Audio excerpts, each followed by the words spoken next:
Hello guys, നമ്മുടെ വീട്ടിലൊക്കെ ഗോതമ്പുണ്ടോ? സൂചി ഗോതമ്പ്. ആ സൂചി ഗോതമ്പ് വെച്ചൊരു അടിപൊളി പായസം ഉണ്ടാക്കി നോക്കിയാലോ. പാൽപ്പായസം പോലിരിക്കുന്ന പാൽപ്പായസമാണ്.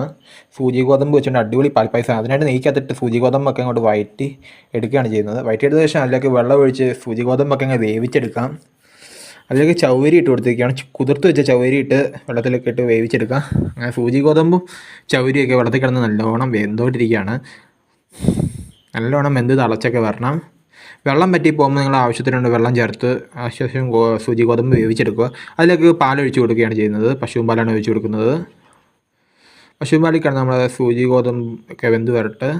അതിലേക്ക് ആവശ്യത്തിനുണ്ട് പഞ്ചസാരയും ചേർത്ത് കൊടുക്കുകയാണ്. മധുരത്തിന് ആവശ്യമായ പഞ്ചസാര ചേർത്ത ശേഷം വേറെ ചീഞ്ചട്ടിയിലേക്ക് നെയ്യ് ഒഴിച്ച് അതിലേക്ക് മുന്തിരിങ്ങ ഇട്ട് കൊടുത്ത് മുന്തിരിങ്ങയൊക്കെ ഒന്ന് വറുത്തെടുക്കുകയാണ് ചെയ്യുന്നത്.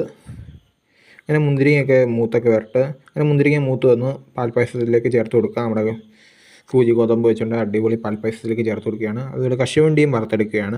കശുവണ്ടിയൊക്കെ വറുത്ത് മൂത്തൊക്കെ വരുന്ന സമയത്ത് പാൽപ്പായസത്തിലേക്ക് ഒഴിച്ചു കൊടുക്കുകയാണ്. അങ്ങനെ പായസമൊക്കെ ഇവിടെ റെഡിയായി വന്നിട്ടുണ്ട്. വീഡിയോ ഇഷ്ടപ്പെട്ട എല്ലാവരും മറക്കാതെ സബ്സ്ക്രൈബ് ചെയ്യുക. ഉറപ്പായിട്ട് ഇഷ്ടപ്പെടും. അടിപൊളി പാൽപ്പായസമാണ്.